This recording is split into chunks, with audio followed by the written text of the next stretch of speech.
Hello बच्चों, आप लोगों को फिर से मेरी YouTube channel Hitesh chemistry classes पे स्वागत है बच्चों। तो हम लोग जैसा कि पिछले वीडियो में जो लेक्चर 6A था बच्चों, उसके अंदर प्रिपरेशन ऑफ ईथर पढ़ रहे थे हम लोग। प्रिपरेशन ऑफ ईथर है ना। तो उसमें दो मेथड बताए थे आपको प्रिपरेशन ऑफ ईथर का। इसमें था फ्रॉम अल्कोहल से, है ना, जो कि हो गया था, आप उसको पिछले वीडियो में देख चुके होंगे। तो इस वीडियो में हम लोग एक रिएक्शन पढ़ने वाले बच्चों, जिसका नाम है विलियमसन सिंथेसिस ऑफ ईथर, जो अल्काइल हैलाइड से ईथर बनाने का काम करेगा। ठीक है। तो आज हम लोग उसी प्रिपरेशन ऑफ ईथर में एक दूसरा रिएक्शन जो है उसको पढ़ने जा रहे हैं बच्चों। इसको जरा समझेंगे आप लोग। तो बहुत ही इंपॉर्टेंट रिएक्शन है आपका Williamson synthesis of ether. Williamson synthesis of ether में होता क्या बच्चों कि in this it is the chemical reaction in which primary and secondary alkyl halide. देखिए बच्चों, यहाँ पर क्या लिखा हुआ है, primary and secondary alkyl halide, यानी कि हम 3 डिग्री अल्काइल हैलाइड की बात नहीं की यहाँ पर, है ना। तो primary and secondary alkyl halide reacts with sodium और पोटेशियम एल्कोक्साइड। एल्कोक्साइड देख रहे हैं आप लोग, सोडियम और पोटेशियम, यहाँ पोटेशियम भी ले सकते हैं बच्चों रिएक्शन में, एल्कोक्साइड है यहाँ पर, और फिनॉक्साइड। फिनॉक्साइड भी दिखाएंगे बच्चों आप लोग रिएक्शन में। देन बोथ सिमेट्रिकल और unsymmetrical ether can be form through कौन सा mechanism, S N two mechanism. S N two mechanism follow करना है बच्चों, जिसमें कि कोई न्यूक्लियोफाइल जो होगा वो बैक साइड से आएगा अल्काइल हैलाइड पर, है ना, वहां से हैलोजन को हटाएगा और वो न्यूक्लियोफाइल खुद जाके बैठ जाएगा। तो ऐसा रिएक्शन होता है बच्चों। एक बार फिर से बोल दे जरा। It is a chemical reaction in which primary और secondary alkyl halide reacts with sodium or potassium alkoxide or phenoxide, then both symmetrical and unsymmetrical ether can be formed through ascent to methane। जरा reaction देखिए बच्चों, यहाँ पर RCL ली हम लोग। RCL का मतलब अल्काइलाइड, अल्काइलाइड है। यहाँ पर देखिए सोडियम अल्कोक्साइड है। इसमें होगा क्या बच्चों, जरा ध्यान देना है आपको। यहाँ पर आर जो होना चाहिए, आर अल्काइलाइड में जो आर होना चाहिए वो 1 डिग्री और 2 डिग्री अल्काइल हो सकता है बच्चों। 1 डिग्री और 2 डिग्री अल्काइल नहीं हो सकता है। क्या नहीं हो सकता है? 3 डिग्री अल्काइल या फिनाइल नहीं हो सकता है, लेकिन बेंजाइल हो सकता है बच्चों। ठीक है। तो क्या क्या हो सकता है इस आर में? अल्काइल हैलाइड के जो आर है उसमें क्या हो सकता है? 1 डिग्री 2 डिग्री अल्काइल हो सकता है, बेंजाइल हो सकता है, लेकिन 3 डिग्री अल्काइल और फिनाइल नहीं हो सकता है बच्चों। क्योंकि यहाँ पर जब 3 डिग्री अल्काइल होगा या फिनाइल होगा तो उसमें ज़्यादा स्टेरिक रिपल्सन लगेगा। जब न्यूक्लियोफाइल आएगा तो ज़्यादा स्टेरिक रिपल्सन लगेगा, है ना। उसके वजह से रिएक्शन नहीं हो पाता है। लेकिन क्या रिएक्शन होता है आपको बताते हैं आगे बच्चों। और ये जो रिएजेंट है सोडियम और पोटेशियम एल्कोक्साइड, उस एल्कोक्साइड के अंदर जो अल्काइल ग्रुप है बच्चों आर डैश, उसमें क्या हो सकता है? तो उसमें आप अपने क्वेश्चन के रिक्वायरमेंट के आधार पर आप कुछ भी ले सकते हैं बच्चों। यहाँ पर आर डैश के रूप में आप यहाँ प्राइमरी ले सकते हैं, सेकेंडरी ले सकते हैं, टर्सरी अल्काइल ले सकते हैं हम लोग, है ना, फिनाइल ले सकते हैं हम लोग, बेंजाइल भी ले सकते हैं बच्चों। कुछ भी लिया जा सकता है यहाँ पर, क्योंकि ये रिएजेंट है ना। इस रिएजेंट में हम कुछ भी यहाँ ले सकते हैं हम लोग। तो उसमें क्या होगा कि इस रिएजेंट का न्यूक्लियोफाइल क्या हुआ, आर डैश ओ माइनस। ये न्यूक्लियोफाइल है बच्चों, जिसमें कि ऑक्सीजन इलेक्ट्रॉन डोनर है, न्यूक्लियोफिलिक साइड यही ऑक्सीजन है ना। ये क्या करेगा कि बैक साइड से जाएगा अल्काइल पर और यहाँ से Cl को, क्योंकि SN2 में क्या होता है बच्चों कि न्यूक्लियोफाइल बैक साइड से जाता है अल्काइल पर, तो यहाँ पर Cl निकल जाएगा बच्चों, और ये R डैश O माइनस इस R के साथ जुड़ जाएगा और देखिए इस तरह से ईथर बन पाएगा। अगर ये R डैश और ये R दोनों सेम हुआ बच्चों तो क्या बन जाएगा? सिमेट्रिकल हो जाएगा, सिमेट्रिकल ईथर हो जाएगा। जब ये अलग अलग होगा, डिफरेंट होगा, तब क्या हो जाएगा? अनसिमेट्रिकल ईथर हो जाएगा। तो इस तरह से हम लोग इस विलियमसन सिंथेसिस को देखेंगे बच्चों। कुछ एग्जाम्पल के साथ समझे तो ज्यादा अच्छा होगा।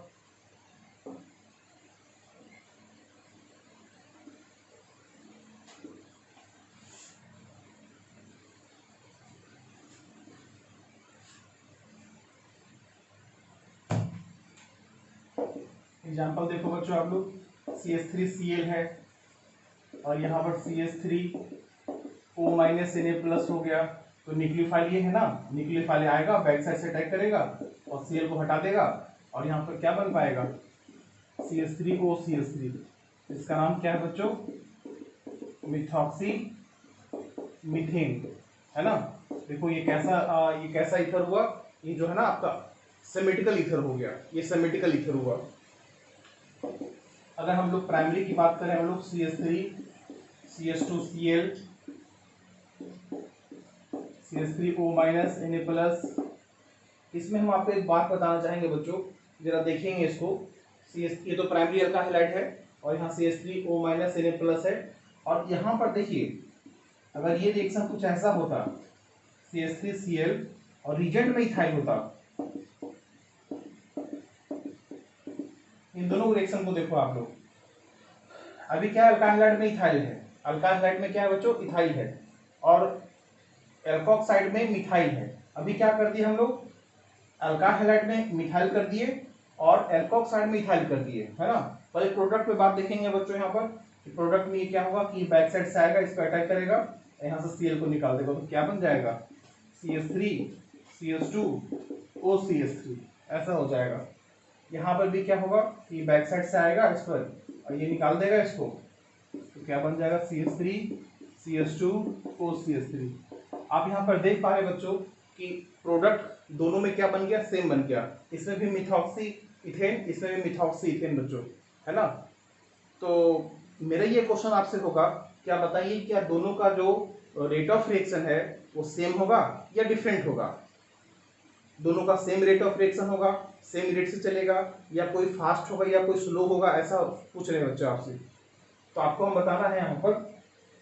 तो यहाँ पर जो है क्या करना होगा, देखिए यहाँ पर जब O- अटैक करने के लिए आया, आप यहाँ मिथाइल बैठा हुआ था, तो इस न्यूक्लियोफाइल और इस मिथाइल के बीच में क्या लगा बच्चों, स्टेरिक रिपल्सन, इसलिए ये रिएक्शन क्या हो गया, स्लो रिएक्शन हो गया, ठीक है।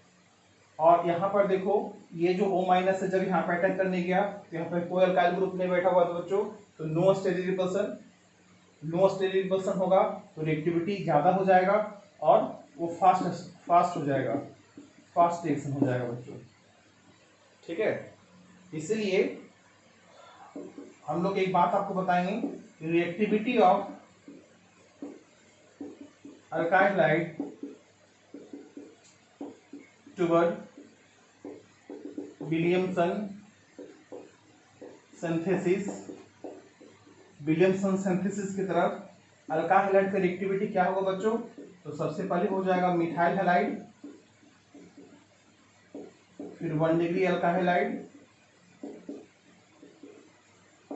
फिर 2 डिग्री अल्काइल हैलाइड। जैसे जैसे अल्काइल ग्रुप बढ़ता जाएगा रिएक्टिविटी क्या होता जाएगा SN2 का, कमता जाएगा, और उसी तरह से 3 डिग्री अल्काइल हैलाइड सबसे कम रिएक्टिव हो जाएगा बच्चों। बताइए 3 डिग्री अल्काइल हैलाइड कम रिएक्टिव क्यों हो गया विलियमसन सिंथेसिस की तरफ, क्योंकि 3 डिग्री अल्काइल में कार्बन के पास जिसके साथ हाइड्रोजन जुड़ा रहेगा, तो उस कार्बन के पास 3 अल्काइल ग्रुप जुड़े रहेंगे, तो उसमें ज्यादा स्टेरिक रिपल्सन लगेगा, स्टेरिक रिपल्सन ज्यादा लगेगा तो उसका रिएक्टिविटी कम जाएगा, है ना। Due to the less reactivity, due to the more steric repulsion. क्या लिखा हुआ बच्चों, 3 degree alkyl is less reactive toward the Williamson synthesis due to the more steric repulsion बच्चों, ठीक है। तो ये हम दो प्राइमरी देख लिए, और देखिए सेकेंडरी में देखिए इसको,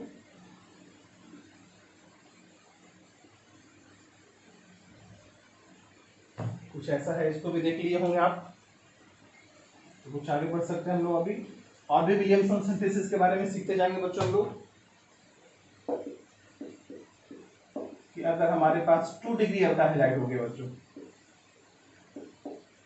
CH3O-, एक और ले लिया जाए, अगर कोई फिनाइल ग्रुप ले लिया जाए यहाँ पर, है ना, तो क्या होगा, न्यूक्लियोफाइल यहाँ पर अटैक करेगा, न्यूक्लियोफाइल इसको भी अटैक करेगा यहाँ पर, तो क्या बन पाएगा CH3CH CH3OCH3, ठीक है। यहाँ पर भी क्या हो पाएगा CH3CH CH3O फिनाइल, इस तरह से ईथर बन पाएगा बच्चों, ठीक है। ये तो 2 डिग्री अल्काइल हैलाइड हुआ, ठीक है। अगर आपके पास क्लोरोबेंजीन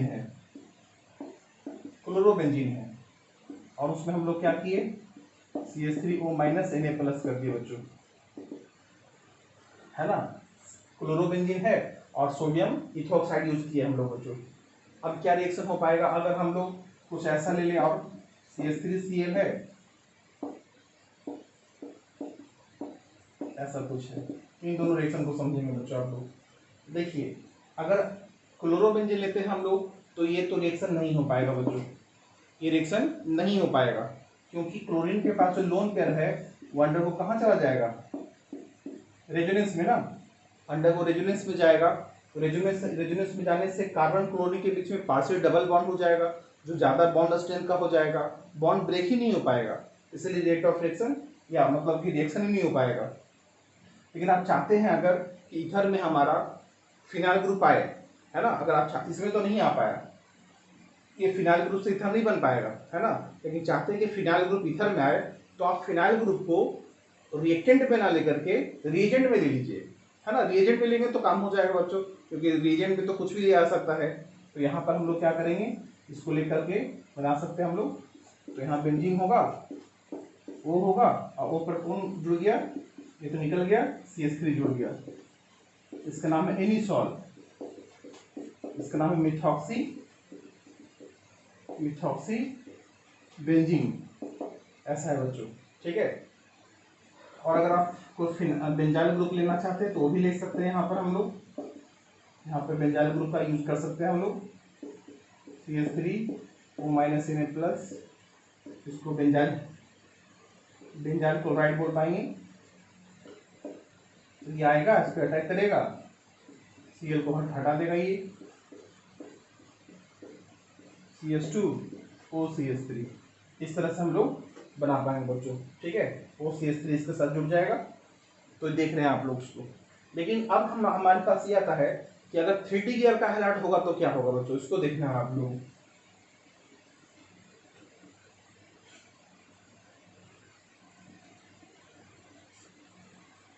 थ्री डी गियर का हाईलाइट देखिए, नोट करके आपको बता रहे हैं। तो 3D गियर का हाईलाइट reacts with सोडियम और potassium alkoxide, then alkene is formed, एल्कीनिन फॉर्म। देखो बच्चों, अब ये न्यूक्लियोफिलिक सब्स्टिट्यूशन नहीं रहेगा, ये एलिमिनेशन रिएक्शन हो जाएगा। क्या हो जाएगा, ये एलिमिनेशन रिएक्शन हो जाएगा, क्योंकि जब 3D की अल्काहाइड आएगा तो उसमें ज्यादा रस्ट रिपल्सन लगेगा। तो न्यूक्लियोफाइल जो है वहां पर कार्बन पर अटैक करके 3 डिग्री कार्बन पर अटैक करके Cl को नहीं हटा पाएगा बच्चों, क्योंकि ज्यादा स्टेरिक रिपल्सन लगेगा, है ना। तो इसीलिए वो एल्कीन बना देगा एलिमिनेशन रिएक्शन को फॉलो करते हुए। कैसे हो जाएगा जरा देखिए, ये देखो 3D की अल्काहाइड है और यहाँ पर CH3 CH2O- Na+ ले ले बच्चों हम लोग, है ना, एज एन रिएजेंट। तो ये आया था अटैक करने के लिए, इसी पर, इस पर अटैक करने के लिए आया था। लेकिन 3-3 बल्कि ग्रुप बैठा हुआ है, 3-3 मिथाइल ग्रुप बैठा हुआ है, जिसके वजह से ये रिएजेंट जो है, ये न्यूक्लियोफाइल जो है, वो इस पर अटैक नहीं कर पाया बच्चों, due to the more steric repulsion, ठीक है। तो हुआ क्या, तो ये बोला कि चलो ठीक है, हम न्यूक्लियोफाइल तो नहीं है, हम कार्बन को तो इलेक्ट्रॉन नहीं दे पाएंगे, लेकिन मेरे पास बेसिक नेचर तो है, इलेक्ट्रॉन लॉस करने की क्षमता है, एसिड को खींचने की क्षमता है। तो हम न्यूक्लियोफाइल ना होकर के अब बेस बन जाते हैं। और बेस क्या करता है बच्चों, इलेक्ट्रॉन डोनर होता है और वो H+ को खींचता है, एसिड को खींचता है अपने तरफ, ठीक है। तो वो क्या करेगा बच्चों, अब जरा हाँ देखें हम लोग, ये तो नहीं हो पाया अटैक, तो ये क्या करेगा, इसी O- CH2CH3, अब ये न्यूक्लियोफाइल नहीं है, ये न्यूक्लियोफाइल नहीं हुआ बच्चों, अब ये क्या हो गया, बेस हो गया, है ना। अब बेस होगा तो क्या करेगा, ये वो क्या करेगा, इस H+ को ले लेगा, यहाँ पर तो देख लीजिए आप लोग, और ये इलेक्ट्रॉन को ऐसे कर देगा और ये इलेक्ट्रॉन यहाँ से निकल जाएगा Cl- ग्रुप में, ये निकल गया H+ ग्रुप में, ये निकल गया Cl- ग्रुप में बच्चों। तो क्या बन गया आपको, ये CH3 C double bond CH2 CH3, और ये क्या बन गया आपको, एल्कीन। और याद रखेंगे जब 3D की अल्काहाइड होगा तो ये जो हमारा रिएजेंट है न्यूक्लियोफाइल है, अब न्यूक्लियोफाइल नहीं रहेगा, वो बेस बन जाएगा, क्योंकि अब वो न्यूक्लियोफाइल कार्बन को इलेक्ट्रॉन नहीं दे पाएगा, जो हम दिखा रहे थे आपको इस तरह से, ये नहीं दे पाएगा। अब वो H प्लस को खींच लेगा, है ना, जिस कार्बन का हाइड्रोजन ग्रुप हो उसके बगल वाले कार्बन को जाकर के उससे H प्लस खींच लेगा, और H प्लस का साइज छोटा होने की वजह से आसानी से वो माइनस क्या करता है, H प्लस को ले लेता है बच्चों। ठीक है, इस तरह से समझेंगे आप लोग, यहाँ पर कोई न्यूक्लियोफिलिक सब्स्टिट्यूशन नहीं होगा। लेकिन अगर चाहते हैं कि 3D अल्काइल आपके ईथर में आ जाए, है ना, ईथर में आए 3D अल्काइलाइड, तो कोई दिक्कत नहीं है। 3D अल्काइल को अगर आप ईथर में लाना चाहते हैं तो आप उस 3D अल्काइल को आप रिएक्टेंट में ना लेकर के, सबस्ट्रेट में ना लेकर के रीजेंट में डाल दीजिए बच्चों। रीजेंट डालेंगे तो काम हो जाएगा। जरा देखेंगे,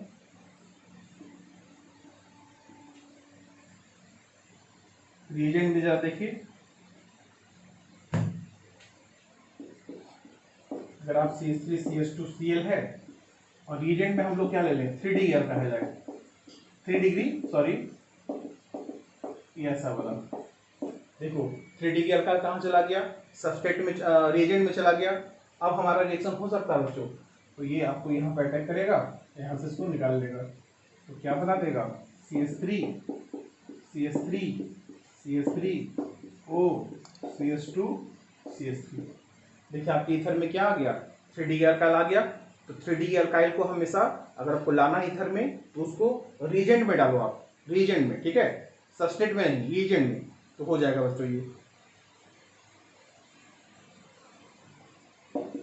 अगर आपके पास फिनॉल है बच्चों, और यहाँ पर सोडियम हाइड्रोक्साइड रिएक्शन कर लिया, तो क्या बना देगा ये, O माइनस Na प्लस बना देगा, O minus Na plus.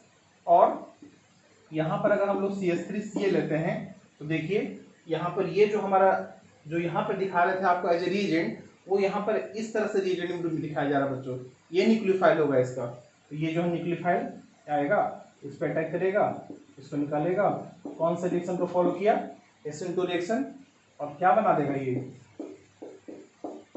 OCH3, इसको एनिसोल बोलते हैं हम लोग, है ना, इस तरह से एनिसोल बना सकते हैं हम लोग, इस तरह से काम कर सकते हैं बच्चों हम लोग।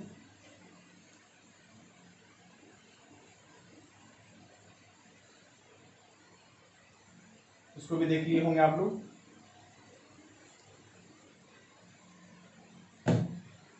तो विलियमसन सिंथेसिस में बच्चों इस तरह से काम होता है ना। अगर कुछ और भी एग्जांपल लेना चाहेंगे, अगर हम लोग, बेंजाइल ग्रुप भी तो हो गया, ठीक है। इसमें एक आप समझो लिमिटेशन ऑफ विलियमसन सिंथेसिस, ये तो आप ही बता सकते हैं बच्चों आप कि विलियमसन सिंथेसिस का लिमिटेशन क्या हुआ, क्या डिमेरिट हुआ। तो पहली बात ये है कि alkyl halobenzene not form ether, halobenzene ether नहीं बना सकता है बच्चों। हेलोबेंजीन जो सबस्ट्रेट है, जो रिएक्टेंट है, वो आपका ईथर नहीं बना सकता, क्योंकि रिएक्शन ही नहीं होगा बच्चों। दूसरी बात कि 3D अल्काइलाइड also not form ether, ये भी ईथर नहीं बना पाएगा बच्चों, क्योंकि एलिमिनेशन रिएक्शन को फॉलो करते हुए ये एल्कीन बना देता ही है, तो इससे भी ईथर नहीं बन पाएगा। यही इसका दो लिमिटेशन है बच्चों, ठीक है। इसका एडवांटेज ये है विलियमसन सिंथेसिस का कि इसमें both symmetrical and unsymmetrical ether बनाया जा सकता है बच्चों, ठीक है। एक नोट आप समझ लें यहाँ पर कि अगर आपके पास क्या है, CH3 CH2Cl है, और यहाँ पर हम लोग मॉइस्ट सिल्वर ऑक्साइड यूज कर लें हम लोग बच्चों, और एक ड्राई सिल्वर ऑक्साइड यूज कर लें हम लोग, ये भी एक रीजेंट है, आपको यहाँ समझना होगा। अगर कोई हेलोअल्केन है, हाँ क्लोरोबेंजीन नहीं होना चाहिए, ठीक है ना, क्लोरोबेंजीन ब्रोमोबेंजीन ये सब नहीं होना चाहिए। तो कोई हेलोअल्केन है, अगर मॉइस्ट Ag2O है, सिल्वर ऑक्साइड है, तो वो क्या करता है कि OH को हटा देता है और वहां पर OH बिठाता है बच्चों, OH यानी कि वो अल्कोहल बनाता है। लेकिन ये मॉइस्ट Ag2 होना चाहिए, उसमें कुछ पानी की मात्रा होना चाहिए, लेकिन ड्राई Ag2 रहेगा तो बच्चों क्या होगा, वो ईथर बना देगा। कैसे बना देगा ether, CH3 CH2Cl Ag CH2Cl, यहाँ से AgCl निकाल देगा बच्चों, यहाँ से AgCl निकाल देगा और ये ऑक्सीजन दोनों कार्बन के साथ जुड़ जाएगा तो क्या बना देगा, CH3 CH2 OCH2 CH3, एक्सेमेटिकल ether बन पाएगा बच्चों इस तरह से। तो ये भी रीजन याद रखना चाहिए आपको। मॉइस्ट Ag2O क्या करेगा, अल्का हैलाइड में अल्का हाइड्रोजन ग्रुप को हटाएगा, OH बिठाएगा, और ड्राई Ag2O क्या करेगा, वो अल्का हैलाइड को ईथर में कन्वर्ट करेगा बच्चों, ईथर में। ठीक है, ईथर में चूंकि प्रिपरेशन हो रहा था इसलिए आपको बताया यहाँ पर। तो इस तरह से हमारा प्रिपरेशन खत्म हो गया बच्चों। अब हम लोग जो है थोड़ा कुछ फिजिकल प्रॉपर्टी में जाएंगे बच्चों। हम लोग physical properties of ether, 3 he point पढ़ना है बच्चों यहाँ पर हम लोग। एक तो हम लोग बॉइलिंग पॉइंट पढ़ेंगे, एक सॉल्विटी पढ़ लेंगे हम लोग यहाँ पर, और एक बॉन्ड एंगल के बारे में बात कर लेंगे बच्चों। इन तीनों फिजिकल प्रॉपर्टी में हम लोग बात कर ले। तो सबसे पहला बात ये है बॉइलिंग पॉइंट का। फर्स्ट में बॉइलिंग पॉइंट, तो बॉइलिंग पॉइंट जो होता है बच्चों, अल्कोहल का ज़्यादा होता है, फिर ईथर होता है, फिर एल्केन होता है बच्चों।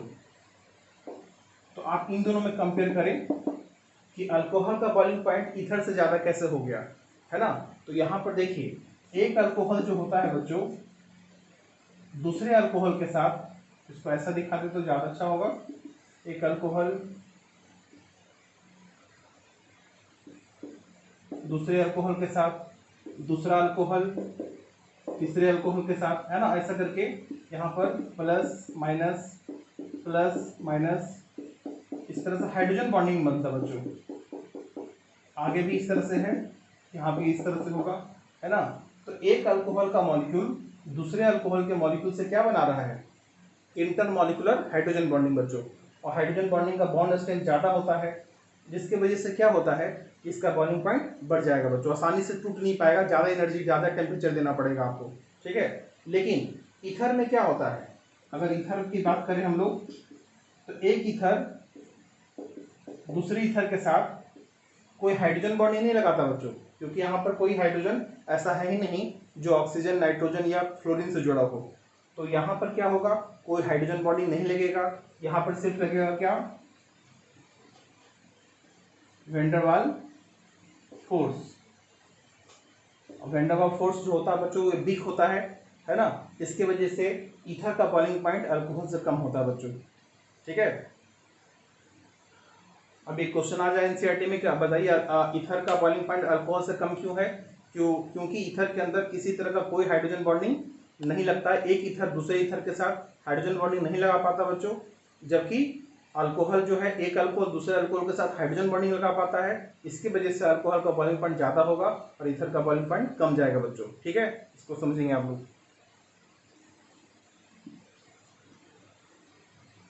Ether not form hydrogen bonding. Second में देखो बच्चों आप लोग, सॉल्बिलिटी। अगर कंपेरेबल मास है बच्चों अगर, तो हम आपको बता दें कि अल्कोहल का सॉल्बिलिटी जो है, अल्कोहल का सॉल्बिलिटी लगभग ईथर के बराबर ही होता है, लगभग ऑलमोस्ट सेम ही होता है बच्चों। ठीक है, थोड़ा ऊपर नीचे 1-2 पॉइंट हो सकता है सॉल्बिलिटी का जो कंसंट्रेशन होता है, लेकिन लगभग बराबर होता है। क्योंकि जिस तरह से अल्कोहल जो है वाटर के साथ हाइड्रोजन बॉन्डिंग लगा पाता है, ये हाइड्रोजन बॉन्डिंग हो गया, इंटरमॉलिक्यूलर हाइड्रोजन बॉन्डिंग, ये अल्कोहल वाटर के साथ लगाया, उसी तरीके से बच्चों ईथर भी वाटर के साथ हाइड्रोजन बॉन्डिंग लगा सकता है। कैसे, ROR, यहाँ देखिए HOH HOH ऐसा लगाता है बच्चों।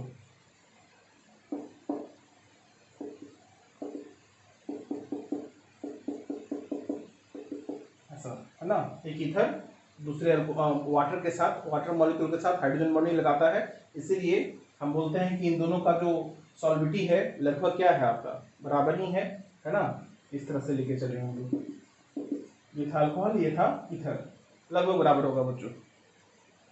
तीसरा सॉल्विटी की बात करते हैं हम लोग बच्चों, ये बॉन्ड एंगल की बात करते हैं हम लोग।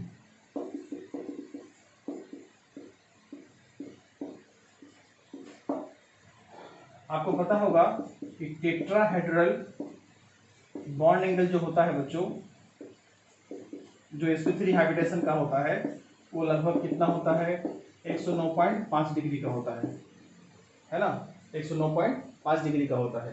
तो हम लोग ऐसे 109 डिग्री 0.28 मिनट ही बोलते हैं हम लोग इसको, लेकिन हम 109.5 डिग्री लेके चलेंगे बच्चों। एक टेट्राहेड्रल बॉन्ड एंगल है, इसको sp3 हाइब्रिडेशन का बोला जाता है इसको, ठीक है। यहाँ पर देखिए, अगर कोई अल्कोहल है बच्चों, और यहाँ पर देखिए लोन पेयर है ना, ये अल्कोहल है आपका, तो इन दोनों के बीच में क्या होता है, लोन पेयर रिपल्सन। ये लोन पेयर रिपल्सन की वजह से क्या होगा बच्चों, कि ये दोनों जब दूर भागेगा, क्योंकि इसमें रिपल्सन बहुत ज्यादा होता है, सबसे ज्यादा रिपल्सन लोन पेयर के बीच में होता है, उससे कम लोन पेयर बॉन्ड पेयर, और सबसे कम बॉन्ड पेयर के बीच में होता है बच्चों। तो ये लोन पेयर के बीच में रिपल्सन ज्यादा हो रहा है, तो ये दोनों एक दूसरे से दूर भागेगा, फिर लोन पेयर बॉन्ड पे रिपल्सन चलने लगेगा बच्चों, ठीक है ना। तो ये वाला लोन पेयर इसको दबाएगा, ये वाला लोन पेयर इसको दबाएगा, तो बॉन्ड एंगल क्या होगा, 109.5 डिग्री से कम जाएगा बच्चों, यानी इसका जो बॉन्ड एंगल है लेस देन, यानी कि इसको 108.9 डिग्री बोलेंगे हम लोग, जो कि क्या है आपका लेस देन है 109.5 डिग्री से बच्चों। क्यों कम हो गया, आपको पता चला, क्योंकि लोन पे रिपल्सन करेगा, तो फिर वो इस बॉन्ड एंगल को क्या करेगा, दबाएगा कंप्रेस करेगा उसको, इसके वजह से 109 डिग्री से कम जाता है बच्चों। जबकि ईथर में देखो आप, अगर ये ईथर है तो इसका जो बॉन्ड एंगल दिख रहा है बच्चों, हाँ लोन पे रिपल्सन तो लग रहा है, लेकिन ये दो बल्कि ग्रुप जो अल्काइल ग्रुप है उसके बीच में स्टैटिक रिपल्सन भी लग रहा है बच्चों, है ना। इसलिए इसका जो है ना, यहाँ पे क्या हो रहा है, two alkyl group form steric repulsion. अब जो दोनों अल्काइल ग्रुप जब स्टेरिक रिपल्सन लगाएगा बच्चों, वो दूर भागना चाहेगा, तो बॉन्ड एंगल उसका बढ़ जाएगा, यानी कि इसका जो बॉन्ड एंगल होगा 111.60 डिग्री हो जाएगा बच्चों, जो है क्या मोर देन 109.5 डिग्री से, जो 109.5 डिग्री से क्या है बच्चों ज़्यादा है, due to the more steric repulsion between the two bulky group alkyl group, है ना। इस तरह से हम लोग बता पाएंगे हम लोग, ठीक है। तो बॉन्ड एंगल के बारे में इसी तरह से समझेंगे हम लोग, आप लोग देखेंगे इसको। अब हम लोग केमिकल रिएक्शन में चलेंगे बच्चों, chemical reaction of ether. Chemical reaction of ether में जरा समझे हम लोग।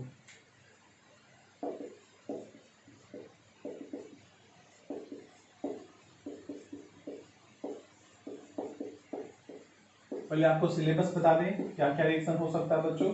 तो सबसे मोस्ट इंपॉर्टेंट रिएक्शन है आपको यहाँ बच्चों, रिएक्शन विथ HI या HBr, हाइड्रोजन आयोडाइड के साथ रिएक्शन या हाइड्रोजन ब्रोमाइड के साथ रिएक्शन बच्चों एट 100 डिग्री सेल्सियस टेम्परेचर। यहाँ थोड़ा हीट देना होगा बच्चों, जो कि 100 डिग्री सेल्सियस लगभग होता है, केल्विन में जाएंगे तो 373 केल्विन हो जाएगा ये। तो ये 100 डिग्री सेल्सियस पर रिएक्शन होगा बच्चों, ठीक है। क्या होगा बताएंगे आपको, रिएक्शन विथ PCl5 के साथ रिएक्शन करवाएंगे हम लोग, ये ईथर का, है ना। दूसरा रिएक्शन हो जाएगा बच्चों, हम लोग बात कर ले यहाँ पर इलेक्ट्रोफिलिक सब्स्टिट्यूशन रिएक्शन की, जिसमें कि हमारे पास क्या क्या आ जाएगा, नाइट्रेशन, सल्फोनेशन, अल्काइलेशन, हेलोजनेशन और एसाइलेशन। ये सब आएगा बच्चों, यहाँ पर एसाइलेशन आएगा। ये 3 रिएक्शन देख रहे हैं आप लोग। एक और रिएक्शन कर सकते हैं हम लोग, रिएक्शन विथ Cl2 डार्क या Cl2H न्यू लाइट, है ना। तो इसका भी रिएक्शन देखेंगे बच्चों बारी बारी से। तो हम लोग स्टार्ट करें। आप ये सिलेबस देख पाए हैं, reaction with HI, reaction with PCl5, electrophilic substitution reaction और क्लोरीन के साथ रिएक्शन बच्चों। तो पहले हम लोग रिएक्शन विथ HI करते हैं हम लोग।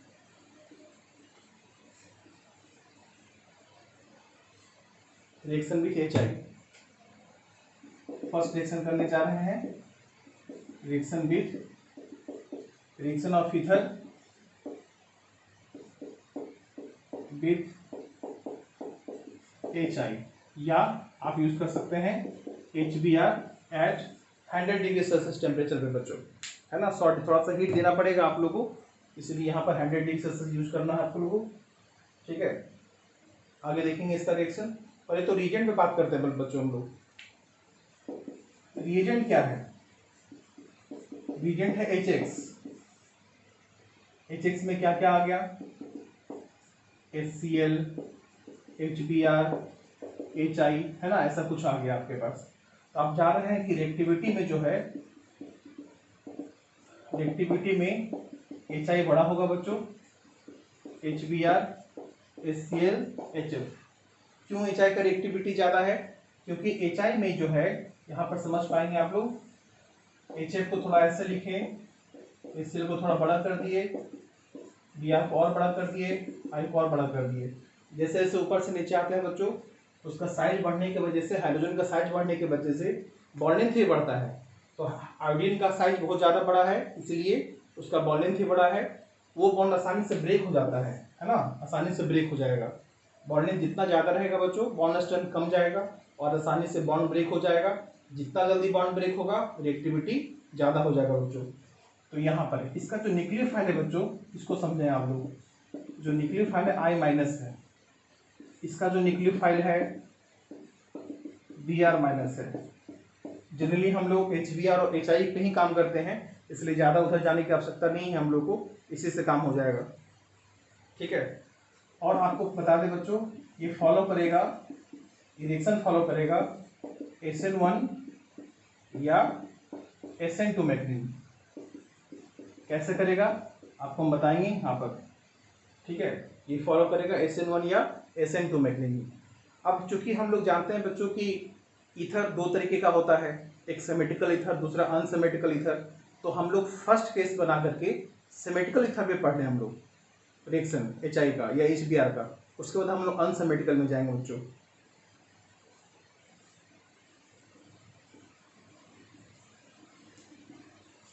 तो पहले देखेंगे हम लोग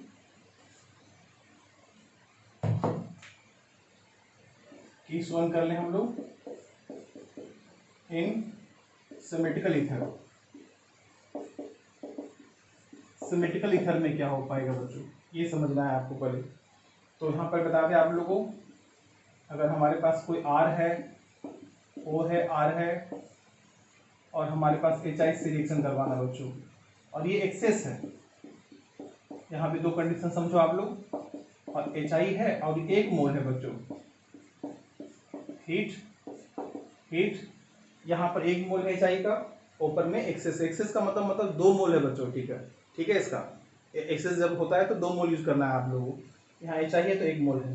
देखो अगर आपके पास एक्सेस होगा तो यहाँ पर हम लोग क्या करेंगे, HI करेंगे, फिर से HI करेंगे। देखिए 2 मोल यूज किए हम लोग, और यहाँ से बॉन्ड ब्रेक करेंगे बच्चों। देखो यहाँ से RI हो गया, इधर से भी RI हो गया, यानी कि 2 मोल क्या हो गया, अल्काइल आयोडाइड। अल्काइल आयोडाइड 2 मोल हो जाएगा। अब 20 से क्या निकल जाएगा बच्चों, H2O। ये तब हो सकता है जब वो HI कैसा हो, एक्सेस हो। तो ये अल्काइल आयोडाइड बन गया। लेकिन जब बच्चों सोचो कि जब 1 मोल होगा तो 1 मोल के लिए क्या करेंगे हम लोग, तो 1 मोल में क्या करेंगे हम, इसमें क्या करेंगे, 1 ही मोल यूज करना है हमको। तो HI यहाँ पर ले लें, क्योंकि सिमेट्रिकल है तो O के नीचे हम O के हमेशा साथ में H रहेगा, एच आई का जो ओ के साथ में क्या रहेगा बच्चों, एच रहेगा। ओ के ऊपर एच रखना है आपको और आर की तरफ आई रखना है। यहाँ से बॉन्ड ब्रेक कर दीजिए तो क्या हो जाएगा, आर आई, इधर से आर आई, चूंकि सिमेट्रिकल है तो कोई दिक्कत नहीं है। एक तरफ आर आई हो जाएगा और दूसरी तरफ क्या हो जाएगा, आर ओ एच। एक तरफ अल्काइल आयोडाइड, दूसरी तरफ अल्कोहल आयोडाइड, क्या हो जाएगा बच्चों, अल्कोहल। ठीक है, इस तरह से एक्सेस है तब ऐसा हुआ। ये ऊपर में एक्सेस है तो सिर्फ अल्काइल आयोडाइड बनेगा, और जब एक मोल रहेगा तो एक मोल अल्काइल आयोडाइड और दूसरा मोल क्या, अल्कोहल बनेगा बच्चों। ठीक है, इसका हम आपको मैकेनिज्म बताते हैं। ठीक है, उस और अगर मान लो कि ये हमारे पास क्या है, कुछ ऐसा एग्जाम्पल ले लें हम लोग बच्चों, उसका मैकेनिज्म भी आपको बताएंगे हम लोग। एक रिएक्शन क्या है, CH3 है, OCH3 है, इसका नाम क्या है बच्चों, मिथॉक्सी मीथेन। देखिए हम इसी का एग्जांपल बता रहे हैं बच्चों, एक मोल के लिए बता रहे हैं हम आपको, एक मोल के लिए उसका हम एग्जांपल भी लेंगे, साथ में इसका मैकेनिज्म भी कर देंगे बच्चों हम लोग, और साथ में HI है, एक मोल है। याद रखिएगा कि अगर कुछ नहीं लिखा हो, ना एक्सेस लिखा हो, ना 1 मोल लिखा हो, तो 1 मोल की तरह बिहेव करेंगे हम लोग। ना एक्सेस लिखा हो, ना 1 मोल लिखा हो HI का, तो किस तरह से बिहेव करेंगे हम लोग, 1 मोल की जैसा, इसके जैसा। एक मोल अल्कोहल बनाएंगे, एक मोल अल्काहाइड बनाएंगे। तो यहाँ पर क्या हो जाएगा बच्चों, HI बॉन्ड ब्रेक हुआ, CH3 आई और प्लस क्या, CH3OH, ऐसा हो गया। लेकिन इसका मैकेनिज्म क्या है, कैसे जो रिएक्शन होता है, इसके बारे में बात करेंगे। देखिए लेकिन ये सिमेट्रिकल ईथर है, तो हम इसमें कैसे मैकेनिज्म करते हैं हम लोग, उसको पहले देख लो बच्चों। इसी रिएक्शन का मैकेनिज्म बताएंगे, ये एनसीईआरटी का भी क्वेश्चन है बच्चों। कि मिथॉक्सीमीथेन का जो है HI के साथ रिएक्शन करिए और उसका मैकेनिज्म भी दिखाइए। ठीक है,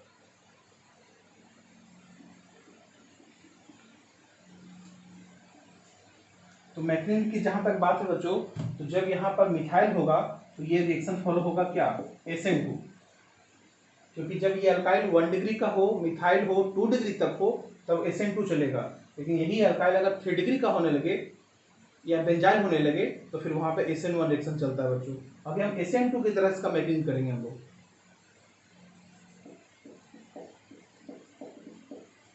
मैकेनिज्म देखिए, सबसे पहले स्टेप 1, सबसे पहले प्रोटोनेशन करते हैं हम लोग। प्रोटोनेशन ऑफ ईथर का हम लोग प्रोटोनेशन करते हैं बच्चों। यहाँ पर क्या हो गया, CH3O CH3, HI में से H प्लस ले लीजिए बच्चों यहाँ पर, और ऑप्शन के पास लोन पेयर है, ये लोन पेयर इस पर अटैक होगा, प्रोटोनेशन हो जाएगा, हो गया। ये H होगा यहाँ पर, यहाँ प्लस होगा, इसको बोलते हैं हम लोग डाइमिथाइल ऑक्सोनियम आयन। क्या बोलेंगे बच्चों हम लोग, डाइमिथाइल ऑक्सोनियम आयन। पहला स्टेप यही होता है बच्चों, प्रोटोनेशन होता है ईथर पर, है ना। HI में जो H प्लस है उससे, उसके द्वारा ये प्रोटोनेशन यहाँ हो गया।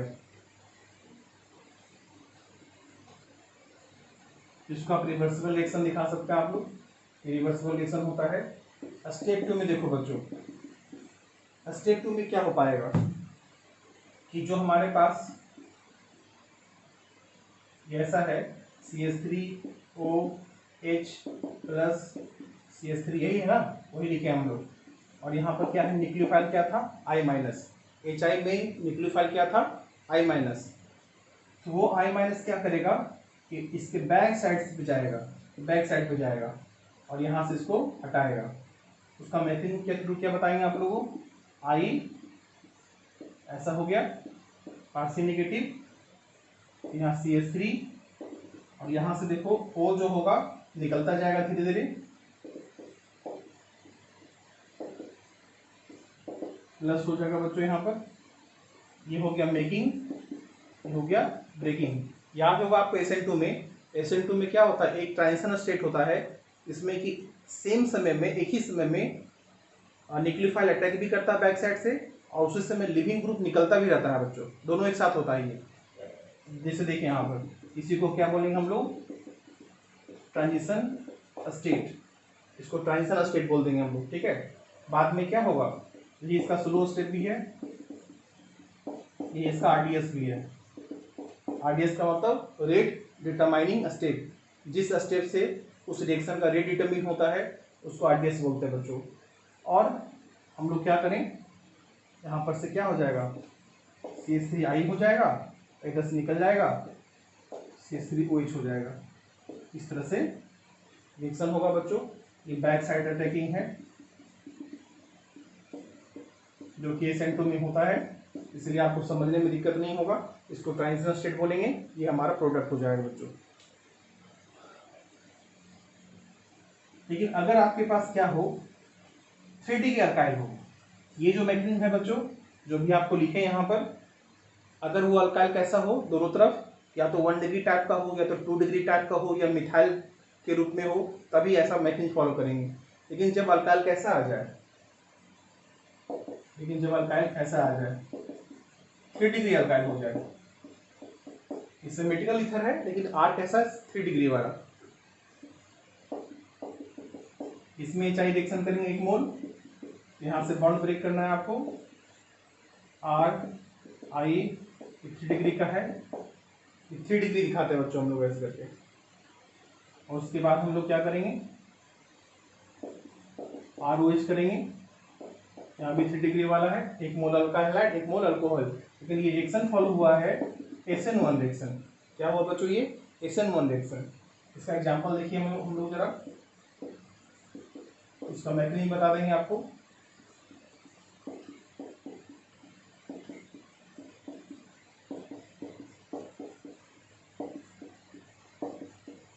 ऐसा है आपके पास, है ना। तो क्या होगा, अगर HI रिएक्शन हो गया तो क्या बन पाएगा, एक तरफ से अल्कोहल बनेगा, एक तरफ से अल्काइल हाइड्राइड बनेगा, CH3I प्लस अल्कोहल बनेगा। 1 मोल क्या बन गया बच्चों, अल्काइल हाइड्राइड, दूसरा मोल बन गया अल्कोहल का। लेकिन ये मैकेनिज्म क्या फॉलो किया बच्चों, ये SN1 रिएक्शन। SN1 का मैकेनिज्म क्या हुआ होता है, देख लीजिए जरा इसको, इसका मैकेनिज्म बता दें आपको हम। स्टेप 1 में क्या होगा, फिर से वही होगा, प्रोटोनेशन बोलते हैं हम लोग उसको, प्रोटोनेशन, CH3 CH3O CH3 पहला H प्लस अटैक होगा बच्चों, ऑक्सीजन के पास लोन पेयर है, ये अटैक करेगा इस पर, तो क्या बन पाएगा, oxonium ion, tertiary butyl ditertiary butyl oxonium ion.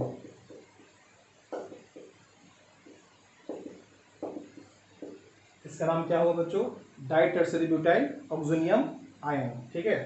तो पहला स्टेप ये हो गया। दूसरा स्टेप देख लीजिए, अगर ये वीडियो लॉन्ग होता है बच्चों कोई, तो थोड़ा 2 पार्ट में करके, हम बार बार बोलते हैं कि 2 पार्ट में करके देख लीजिए, आधा आधा टाइम करके देख लीजिए, तो कोई दिक्कत नहीं होगा आपको। स्टेप 2 जो है, formation of carbocation as intermediate,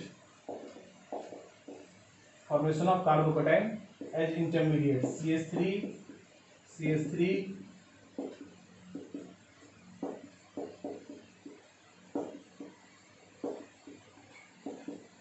यहाँ प्लस होगा, है ना।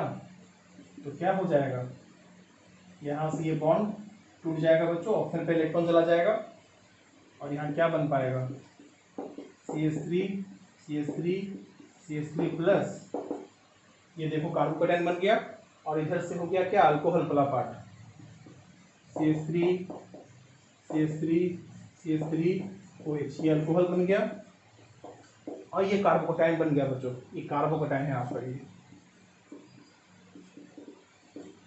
ठीक है। कार्बोकैटायन है। स्टेप नंबर 3 में क्या होगा बच्चों कि कार्बोकैटायन पर जो है न्यूक्लियोफाइल का अटैक होगा।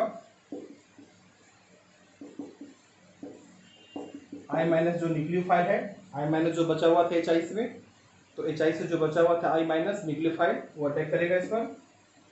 बैक साइड से फ्रंट साइड से दोनों से कर सकता है बच्चों, लेकिन चूंकि यहाँ पर C स्टार नहीं है, कोई कार्बन कार्बन नहीं है, तो बैक साइड फ्रंट साइड का कोई मतलब नहीं है यहाँ पर, तो आप सिंपली इसको जोड़ दीजिए आप।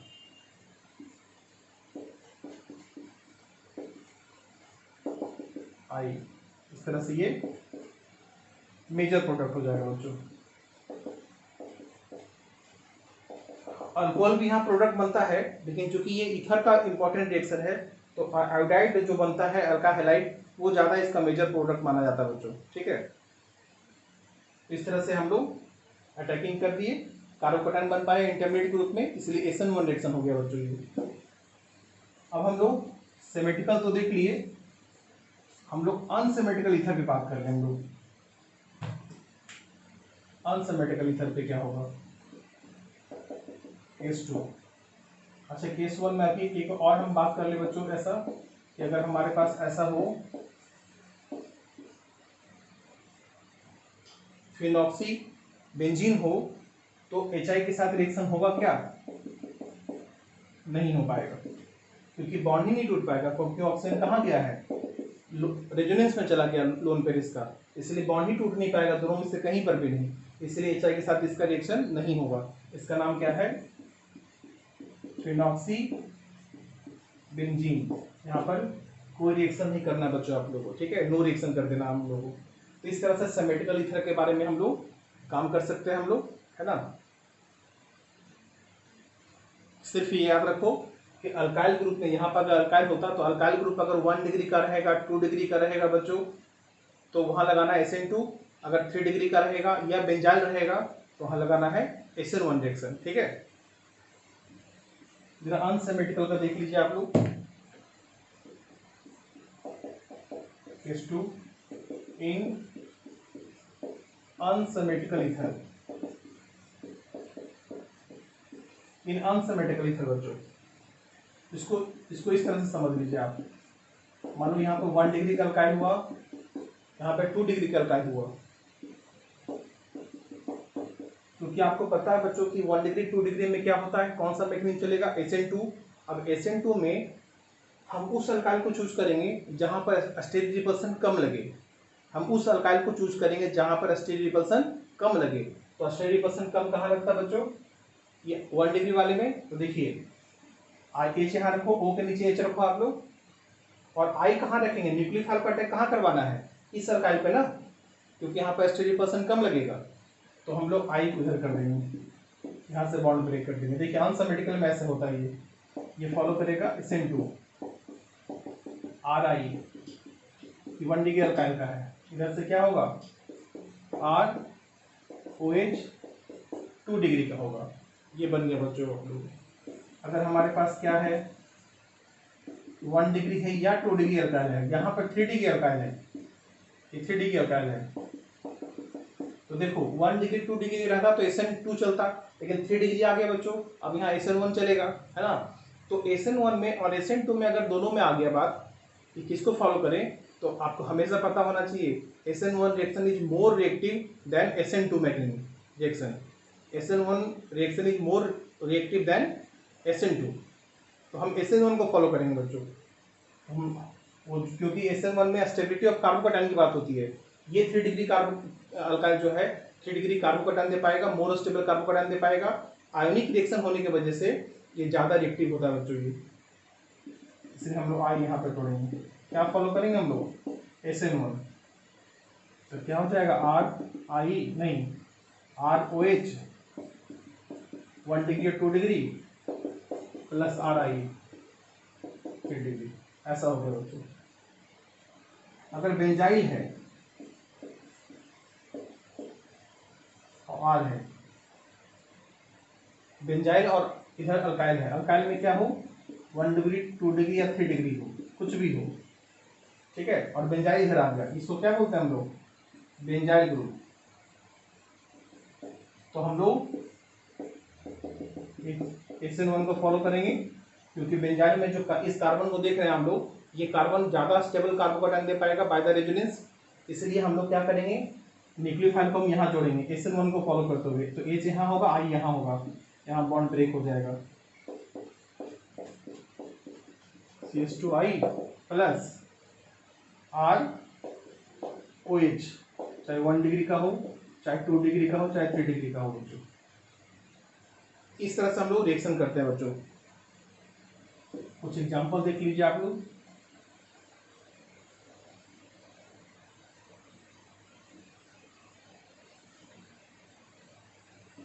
एग्जांपल में देख लो आप लोग, जैसे आपके पास CH3 CH2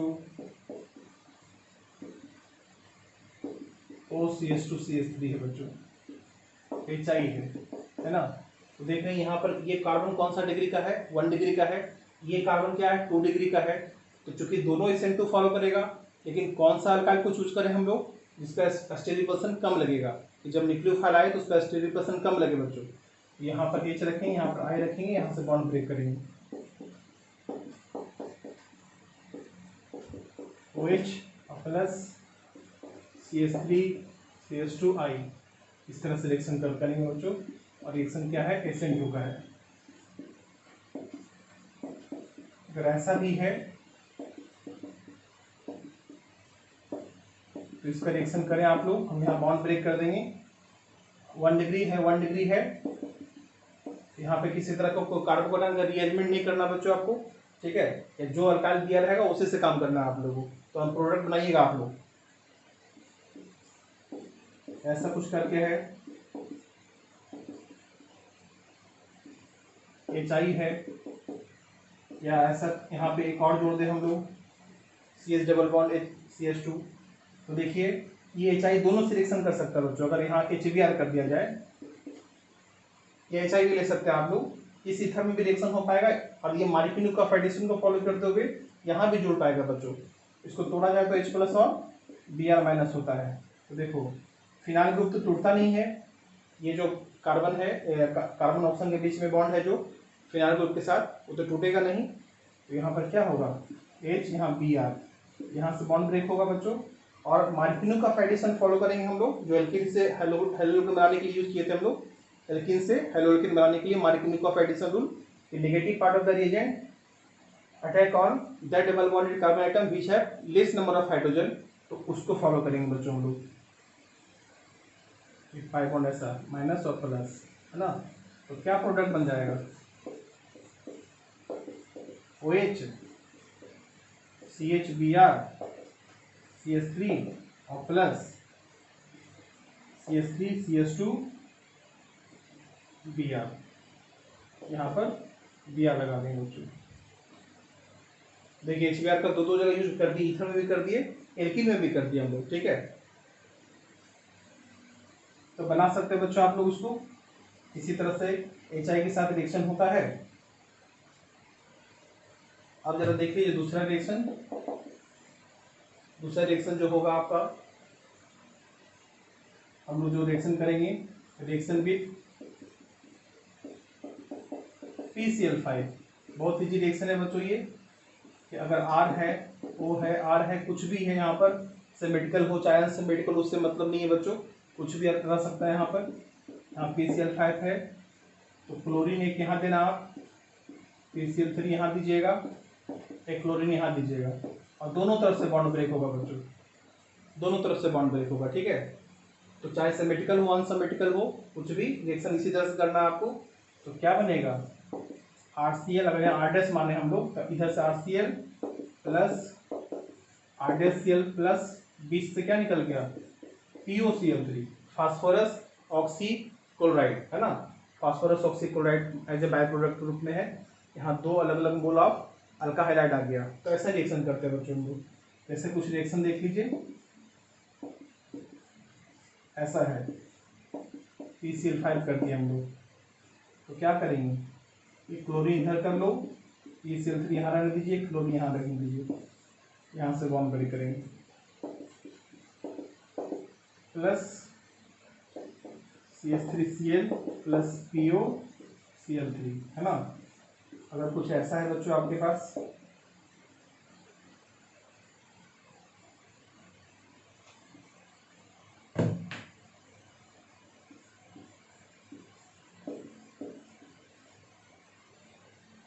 तो यहाँ पर क्या होगा, PCl3 ClCl बॉन्ड ब्रेक होगा।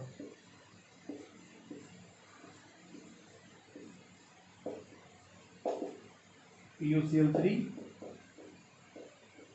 प्लस CH3Cl इस तरह से बन जाएगा बच्चों। तो ये रिएक्शन होता है, यही रिएक्शन होता है इसी तरह से।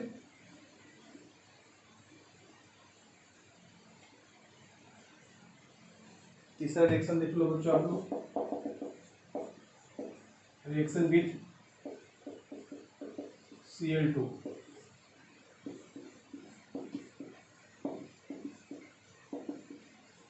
अगर ऐसा है बच्चों, अगर Cl2 है, डार्क है ना, Cl2 डार्क है आपका ये, तो ऑक्सीजन के बगल वाला जो कार्बन होता है उससे एक हाइड्रोजन हटा दीजिएगा, वहाँ पे Cl बिठा दीजिएगा। तो क्या बन सकता है, CH3 Cl Cl CH3। Oxygen के बगल वाला जो भी कार्बन है उसमें से एक हाइड्रोजन हटाना है, वहाँ पर Cl बिठाना बच्चों। तो ये डार्क कंडीशन में ऐसा रिएक्शन हो पाता है Cl2 डार्क में। लेकिन जब एक्सेस हो, ये HNu हो, HNu का मतलब लाइट के प्रेजेंस में रिएक्शन हो रहा हो, तो ये पर क्लोरो ईथर बनेगा। पर क्लोरो ईथर का मतलब सारे के सारे हाइड्रोजन हट जाएंगे, सब क्लोरीन बैठ जाएगा। यानी कि यहाँ पर क्या हो जाएगा, CCl3 CCl2 O CCl2 CCl3, सब का सब हाइड्रोजन हट गया बच्चों, वहाँ पर क्या बैठ गया, क्लोरीन बैठ गया, है ना। तो अगर ऐसा कुछ है आपके पास, बेंजीन के साथ CH3 है,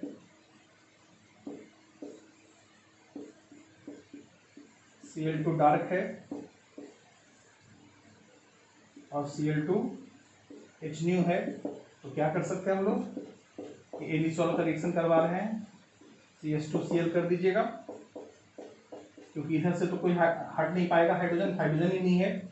और यहाँ पर क्या करेंगे, CCl3 कर देंगे बच्चों। तो ये डार्क कंडीशन में और HNu के प्रेजेंस में, HNu मतलब लाइट होता है, लाइट के प्रेजेंस में रिएक्शन होता है बच्चों।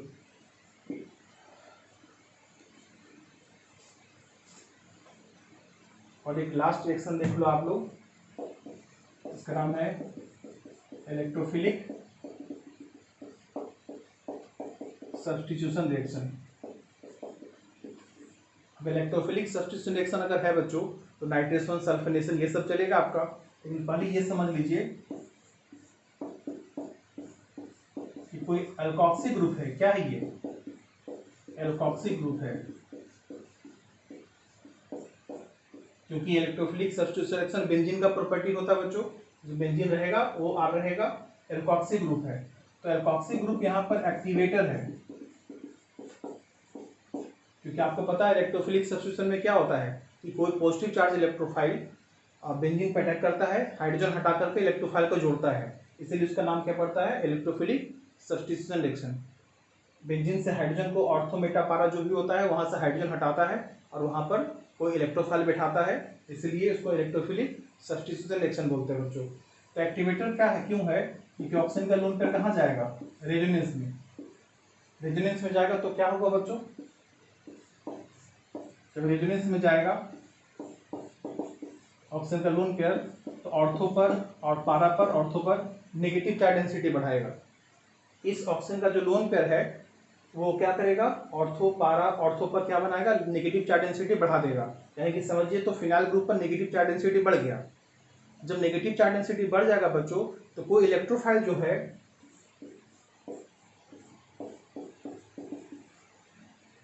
अगर ऐसा है, यहाँ पर आपको इलेक्ट्रोफाइल को अटैक करना है, तो क्या कर पाएगा बच्चों, इलेक्ट्रोफाइल पॉजिटिव चार्ज होता तो नेगेटिव के पास जाएगा इलेक्ट्रॉन लेने के लिए, तो यहाँ से अटैक कर सकता है, यहाँ से कर सकता है। तो क्या बना देगा वो, या तो ऑर्थो पे जोड़ेगा इलेक्ट्रोफाइल, हाइड्रोजन हट करके, लेकिन बच्चों यहाँ हाइड्रोजन जो बचा हुआ था वो हाइड्रोजन हटाना है, तब इलेक्ट्रोफाइल जोड़ना है। और यहाँ पर ओ आर इलेक्ट्रोफाइल, ये हो जाएगा मेजर प्रोडक्ट, ये हो जाएगा माइनर। ऑर्थो वाला क्या हो जाएगा, ऑर्थो प्रोडक्ट जो हो जाएगा माइनर, क्योंकि इलेक्ट्रोफाइल और ओ आर के बीच में स्टेडी रिपल्सन लगेगा तो हो जाएगा माइनर, लेकिन इलेक्ट्रोफाइल जब पारा पर रहेगा तो हो जाएगा मेजर, क्योंकि वहाँ पर कोई स्टेडी रिपल्सन नहीं लगेगा बच्चों। ठीक है, इसको एक्टिवेटर क्यों बोलते हैं हम लोग, क्योंकि ऑक्सीजन पर जो एल्कोक्सी ग्रुप है एक्टिवेटर इसलिए बोलेंगे क्योंकि रेट ऑफ रिएक्शन को क्या कर दिया, बढ़ा दिया, क्योंकि ऑक्सीजन का लोन पे रेजोनेंस में गया तो फिनाइल ग्रुप पर नेगेटिव चार्ज डेंसिटी बढ़ गया तो इलेक्ट्रोफाइल जो होगा पॉजिटिव चार्ज वाला दौड़ कर अटैक करेगा, है ना, दौड़ कर अटैक करेगा, जल्दी से अटैक करेगा, तो इसका मतलब रेट ऑफ रिएक्शन बढ़ गया। वो कौन बढ़ाया, एल्कोक्सी ग्रुप, इसीलिए इसको क्या बोलते हैं हम लोग, एक्टिवेटर। ठीक है, और दूसरा क्या होता है, ऑर्थोपारा डायरेक्टिंग ग्रुप, इसीलिए बोल पाएंगे इसको हम लोग क्योंकि देखिए इलेक्ट्रोफाइल को कहाँ जोड़ा हुआ, ऑर्थो और पारा पर, इसीलिए इसका नाम क्या पड़ गया, ऑर्थोपारा डायरेक्टिंग ग्रुप। ठीक है बच्चों, इसका रिएक्शन देख लो, लास्ट रिएक्शन है, इसको समझ लीजिए आप लोग। अगर एनिसॉल है, तो क्या है बच्चों, एनिसॉल, हम लोग रिएक्शन करवा लें। सबसे पहले ब्रोमीन इथेनोइक एसिड के साथ, इथेनोइक एसिड एक मीडियम है बच्चों, मेन काम ब्रोमीन का है, इलेक्ट्रोफाइल इसका Br प्लस है इलेक्ट्रोफाइल, तो क्या हो पाएगा, OCH3 एक Br ऑर्थो पे पारा पे जुड़ेगा, एक Br ऑर्थो पे जुड़ेगा, ये मेजर हो जाएगा, ये माइनर हो जाएगा। ठीक है, ये हैलोजनेशन हो गया बच्चों। अगर HNO3 प्लस H2SO4 यूज करते हैं हम लोग तो क्या हो पाएगा, OCH3 NO2, OCH3 NO2, पहला वाला मेजर, दूसरा वाला माइनर। कौन H2SO4 अगर यूज कर ले बच्चों हम लोग, इसको सल्फोनेशन बोलते हैं, ऊपर वाला हैलोजनेशन, दूसरा वाला नाइट्रेशन, तीसरा वाला भी करने जा रहे हैं सल्फोनेशन, तो वो क्या होगा, OCH3 SO3H, OCH3 SO3H, यहाँ फ्रीडल का आप अल्काइलेशन भी करेंगे बच्चों, एनहाइड्रस AlCl3 के साथ, OCH3 एक CH3 यहाँ जोड़ दें हम लोग पारा पर, एक CH3 जोड़ दें ऑर्थो पर, एक एसाइलेशन भी करवा ले बच्चों हम लोग, CH3COCl एनहाइड्रस AlCl3, तो एक क्या हो जाएगा, OCH3CO, यहाँ पर इलेक्ट्रोफाइल CH3CO प्लस है, COCH3, अब प्लस क्या बन जाएगा, OCH3 COCH3 जो कि ऑर्थो पे जुड़ गया बच्चों। इस तरह से पांचों रिएक्शन हो गया है ना, एनिसॉल का, ये एनिसॉल है, एनिसॉल का रिएक्शन है बच्चों, ये इलेक्ट्रोफिलिक सब्स्टिट्यूशन रिएक्शन है। इस तरह से बच्चों आपका ईथर भी समाप्त हो गया। अब इसको आप लोग अच्छे से नोट्स बना लीजिए, टाइम अगर ज़्यादा हो गया है तो लंबा हो गया अगर ये वीडियो तो कोई दिक्कत नहीं है, आप इसको 50-50 कर लीजिए, टाइम आधा आधा कर लीजिए, दो बार करके इसको देखो और नोट्स बनाओ आप लोग। ठीक है, थैंक यू बच्चों।